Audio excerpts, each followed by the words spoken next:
मायूस है। आज यहाँ का जो जितना जनता है सबको इसको आंखों में सबको आंसू है, क्योंकि जो कल ये सरकार ने ये मदरसा को गिराया है ये टोटली इलीगली गिराया है। जो लोग आसाम का मीडिया जो बोला था कि यहाँ पे जिहादी का घाटी हुआ है, यहाँ का कोई जिहादी का घाटी नहीं है। हमारे इस मदरसा का एक शिक्षक को जिहादी के एलिगेशन लगा के उसको अरेस्ट किया है, उसको तदंतर चल रहा है। उसको हम लोग चाहता है कि वो अगर दोषी हो, ये मदरसा का कोई टीचर दोषी हो तो उसको फांसी हो जाए, कुछ भी हो जाए, हम लोग उसके साथ हो।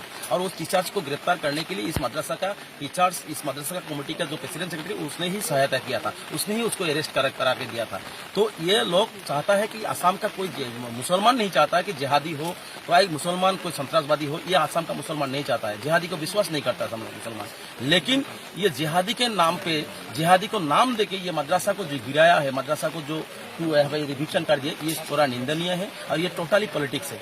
जो हिमंत बिश्व शर्मा ने नेशनल टीवी ने बोला था कि ये मदरसा को हम लोग ये शब्द भी नहीं चाहता है, तो मदरसा एजुकेशन को जो आर्टिकल 29-30 में जो हमको मदरसा शिक्षा और धर्मीय उपासना करने की जो अधिकार दिया है, उस अधिकार को हरण करने के लिए हिमंत बिश्व शर्मा ने ये कारसाजी लगाया और मदरसा को कैसे बंद करने के लिए ये सुविधा मिले, ये इशू बना के वो काम कर रहा है। टोटली हिमंत बिश्व शर्मा ने आक्रोश लेके मुसलमान के ऊपर दो आइन दिखा के, एक तो मदरसा के लिए आइन दूसरा है, दूसरा बिल्डिंग के लिए आइन दूसरा है। यहाँ पे बोला है कि ये पीडब्ल्यूडी का कोई एक्ट नहीं फॉलो किया, डिजास्टर मैनेजमेंट का एक्ट फॉलो नहीं किया। आसाम का 80% बिल्डिंग, आसाम का 80% कोई ऑफिस डिजास्टर मैनेजमेंट और पीडब्ल्यूडी एक्ट का कोई तहत नहीं है, उसके साथ रिलेशन ही नहीं है, तो उसको गिराएगा कैसे? वो मदरसा को लिए दूसरा आइन बनाएगा और दूसरा बिल्डिंग के लिए दूसरा आइन बनाएगा। तो ये दिखाया, ये जो आसाम और इंडिया में जो फैला रहा है कि ये जिहादी का घाटी है इसलिए मदरसा को टूटा है। मैं इंडिया को सभी लोगों को बताना चाहता हूँ, ये जिहादी के लिए मदरसा नहीं टूटा है, ये जिहादी के लिए मदरसा इविक्शन नहीं किया है,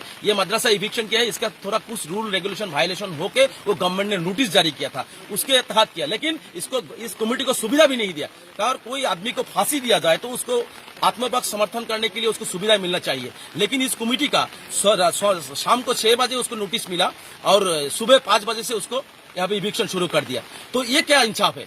कमेटी को तो उसको कोर्ट में बोलने का सुविधा देना चाहिए कि हमारा मदरसा ये नहीं है, ये हम लोग बिल्डिंग ठीक ठाक ही है, हम लोग माटी का, हमारा पट्टा का माटी है, हमारा बिल्डिंग का सर्टिफाई करके हम लोग बनाया, ये सुविधा भी नहीं दिया। इस कारण से नहीं दिया क्योंकि उसने चाहता है कि ये मदरसा गिराने से उसने नेशनल लेवल पे हीरो होगा और हीरो हो के मुसलमान के ऊपर जो अन्याय अत्याचार कर रहा है वो नेशनल लेवल पे चाणक्य होगा बीजेपी के लिए। ये काम करने के लिए मदरसा गया। हम इस काम को निंदा करते हैं। सरकार के खिलाफ हम मोर्चा खोलेंगे, चर्चा सरकार के खिलाफ। हम लोग इस बंगाईगांव डिस्ट्रिक्ट से ही हम लाखों आदमी देके हम लोग ये प्रतिवाद साब्यस्त करेंगे। गुवाहाटी में हम करेंगे और दिल्ली नेशनल लेवल में भी हम लोग ये मुद्दा उठाएंगे कि आसाम के मुसलमान, आसाम के माइनॉरिटीज के ऊपर हर तरह हिमंत बिश्व शर्मा ने जुल्म कर रहा है। ये नेशनल लेवल पे भी हम लोग रिसेंटली हम लोग उठाएंगे। असम का जो चीफ मिनिस्टर हिमंत बिश्व शर्मा चाहते हैं कि माइनॉरिटी लोगों को उसका धर्मीय जो विद्यालय है वो टूट देंगे और वो शिक्षा से वंचित करेंगे। यही मुद्दा है आसाम की। हिमंत बिश्व शर्मा का मुद्दा ये है कि मुसलमान के ऊपर अन्याय करो, अत्याचार करो, सरकार जितना है हो सके उसको पेशा डालो, उसका जो आर्टिकल 29 और 30 में जो शिक्षा का अधिकार दिया उससे उसको हटाया जाए, उसको हरण किया जाए। उसको कोई शिक्षा नहीं, जनरल शिक्षा हो, मदरसा शिक्षा हो, कोई भी नहीं मिले। जनरल शिक्षा का टीचर नहीं है, बिल्डिंग नहीं है माइनॉरिटीज एरिया में, वो शिक्षा नहीं दे रहा है, उसका स्कूल से किसका ट्रांसफर कर रहा है। ये क्या, ये तो साजिश है ना हिमंत बिश्व शर्मा की। कोई माइनॉरिटीज आगे नहीं बढ़े, वो हर माइनॉरिटीज गुलाम बन के रहे, हर माइनॉरिटीज आगे बढ़ के उस देश के लिए, आसाम के लिए तरक्की करे, आसाम के लिए काम करे, ये वो नहीं चाहता है। उसका मुद्दा ये है आसाम में हिंदू मुसलमान करो और अपना गादी को रखा करो, अपना गादी को सुरक्षित रख के वो पॉलिटिक्स करना चाहता है। ये मुद्दा हिमंत बिश्व शर्मा का है।